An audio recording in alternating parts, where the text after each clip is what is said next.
Removendo Máscaras, nosso último capítulo, capítulo 8. Como remover as máscaras. Estive algumas vezes na cidade de Londres, na Inglaterra. O lugar que mais gostava de frequentar era o Museu Madame Tussauds, o Museu de Cera. Ali tirei várias fotografias ao lado de personagens de fama mundial. Deixei-me fotografar com a família real, com presidentes, artistas, cantores e grandes estrelas do esporte mundial. Quando mostrei essas fotos aos meus amigos, por um tempo, alguns chegaram a pensar que eu tivesse mesmo estado com aquelas personalidades, mas aquelas pessoas não eram reais. As pessoas das minhas fotografias são apenas bonecos de cera. Muitas vezes representamos um papel diferente do que somos na vida real, iguais aos bonecos de cera, tornando-nos acessíveis a todos que quiserem se aproximar de nós. Mas na vida real, somos muito sofisticados e não abertos à aproximação. A única maneira, portanto, de viver de forma autêntica é remover as máscaras. Esse é um processo doloroso e radical. Precisamos morrer para nós mesmos. Precisamos desistir de reunir os nossos melhores esforços para tentar agradar a Deus e aos homens ao mesmo tempo. Precisamos desistir de viver na antiga aliança. Precisamos entender que tudo provém de Deus. Dele vem a nossa suficiência.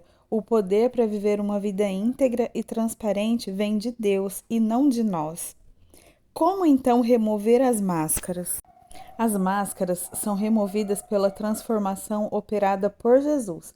O apóstolo Paulo diz: de fato, até o dia de hoje, quando Moisés é lido, um véu cobre os seus corações, mas quando alguém se converte ao Senhor, o véu é retirado.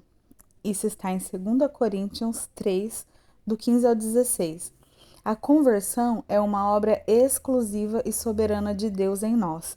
Deus primeiro regenera a criatura, implantando nela a divina semente, uma nova natureza, mudando as disposições íntimas da sua alma. E depois essa pessoa tem seus olhos abertos para reconhecer os seus pecados e arrepender-se, depositando sua fé e confiança na pessoa de Jesus Cristo como Salvador e Senhor. A conversão aponta para uma mudança profunda e radical na vida. Quando a conversão acontece, saímos das trevas para a luz, da morte para a vida, da potestade de Satanás para Deus, do reino das trevas para o reino de Cristo. Na conversão, recebe-se um novo nome, uma nova mente, uma nova vida, novos hábitos, novos gostos, novas preferências, novas inclinações, novos anseios. Na conversão, morremos para o mundo, para o pecado, para a carne e ressuscitamos para uma nova vida em Cristo. Identificamo-nos com Ele na sua crucificação, morte, sepultamento e ressurreição. Tornamo-nos um com Cristo. A nossa vida fica escondida com Cristo em Deus e assentamo-nos com Ele nas suas regiões celestiais acima de todo principado e potestade. Na conversão, tornamo-nos filhos de Deus por adoção e por geração. Tornamo-nos coparticipantes da natureza divina, pois nascemos de cima, do alto, do Espírito. Na verdade, na conversão, despojamo-nos das roupagens do velho e nos revestimos das virtudes de Cristo. Assim, as máscaras do engano, da mentira, da falsidade, da hipocrisia, da justiça própria e da dureza de coração que enchiam o guarda-roupa do velho homem não são mais compatíveis com a nossa vida que recebemos em Cristo Jesus.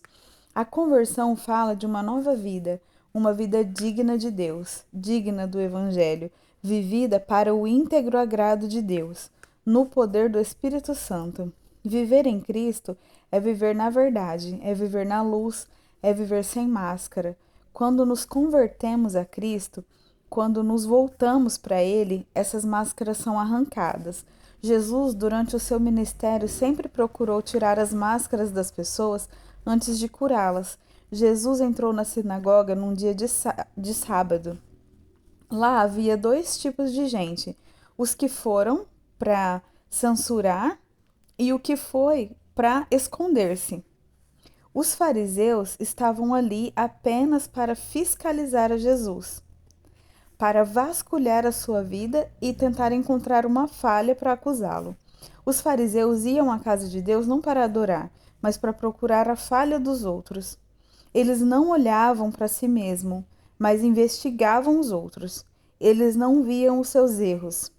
Eles, como detetives da vida alheia, bisbilhotavam a vida dos outros. Naquela sinagoga estava também um homem com a mão direita ressequida. Ele estava escondido no meio do povo.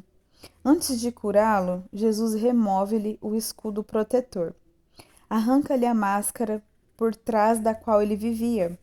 A primeira coisa que Jesus fez foi dar uma ordem para ele sair da caverna e assumir quem era, dizendo-lhe: levante-se. Essa passagem está em Lucas 6:8. Aquele homem estava escondido no meio do povo, com a mão mirrada e com o braço torto, com um complexo de inferioridade. Antes de curá-lo, Jesus disse para ele levantar-se e assumir a sua condição. Precisamos reconhecer os nossos problemas antes de sermos ajudados. Enquanto ficarmos escondidos no meio da multidão, manteremos as máscaras e a doença também. Eliseu mandou o leproso Naamã mergulhar no Rio Jordão 7 vezes. E por quê? É porque Naamã, antes de ser curado, precisava mostrar para todo mundo a sua lepra. Antes de mergulhar no Jordão, precisava remover a sua indumentária e mostrar a hediondez de sua condição. Jesus veio para os doentes e não para os sãos. Só os que se reconhecem doentes podem ser curados. Somente os que se reconhecem pecadores podem ser salvos.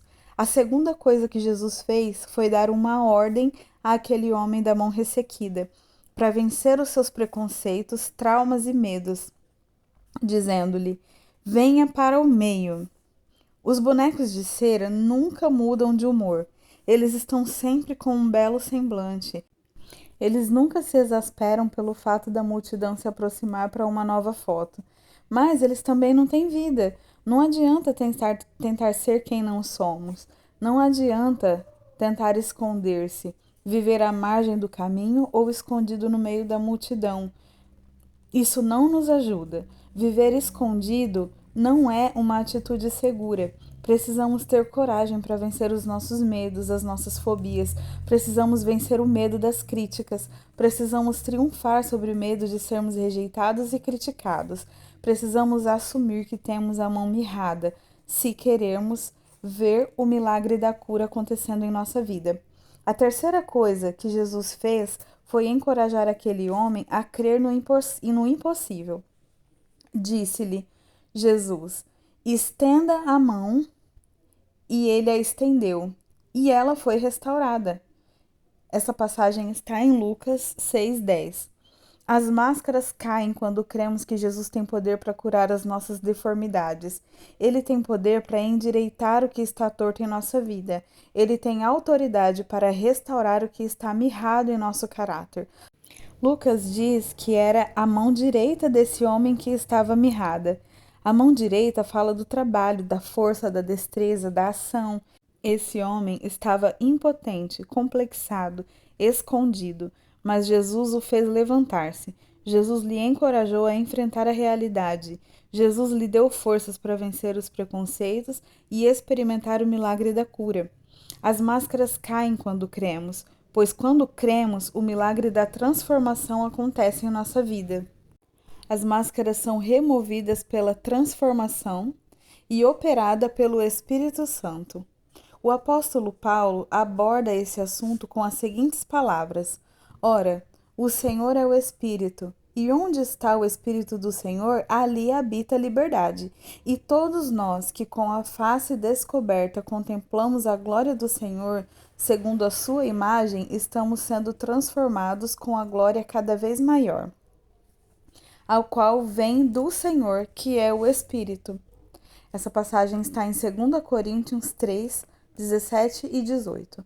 O texto nos faz 4 perguntas. A primeira, o que é esse remover das máscaras? É a transformação contínua e progressiva na imagem de Cristo. Todos os dias precisamos remover as máscaras. Essas máscaras parecem crescer como erva daninha, por isso elas precisam ser arrancadas todos os dias. A segunda pergunta: quando ocorre essa remoção das máscaras? Paulo diz que essa remoção acontece agora. Somos transformados. Paulo não diz que seremos transformados. Essa transformação acontece agora, no tempo presente. Hoje é o dia de você ser livre dessas máscaras. Não apenas no dia da conversão as máscaras caem, mas também no processo da santificação elas são removidas. A santificação é o contínuo processo de tirar as máscaras. A terceira pergunta é: como se dá essa remoção das máscaras? E o apóstolo Paulo diz que é pela contemplação da glória do Senhor. O que é essa glória? É a vida, a morte e a ressurreição de Jesus. À medida que olhamos para Jesus, essas máscaras vão caindo. E a quarta pergunta: qual é o agente dessa remoção das máscaras? E Paulo diz que é o Espírito Santo. É ele quem nos transforma à imagem de Cristo. É o Espírito Santo quem esculpe em nós a beleza de Jesus. É ele quem nos regenera, nos cela, nos habilita, nos ensina, nos consola, nos capacita de poder e dons para sermos semelhantes a Jesus. Onde está o Espírito do Senhor, aí há liberdade para vivermos uma vida autêntica, uma vida sem máscaras. Conclusão. Em 2 Coríntios 3, o apóstolo Paulo fala da glória do rosto de Moisés e a glória no rosto de Cristo.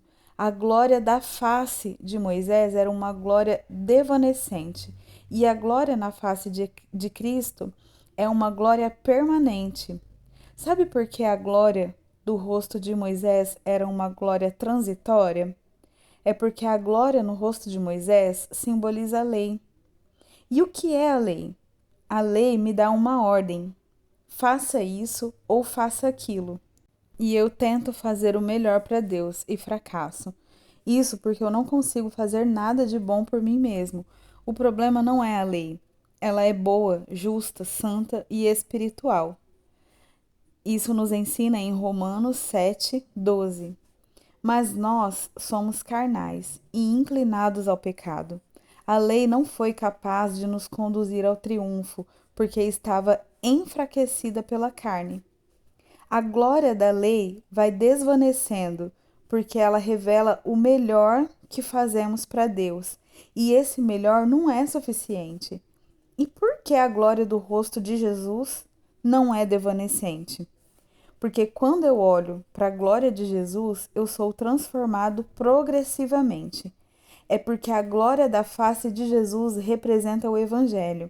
E o Evangelho não significa o melhor do que eu faço para Deus, mas tudo o que Deus fez por mim em Jesus para me transformar, para me fazer uma pessoa semelhante a Ele.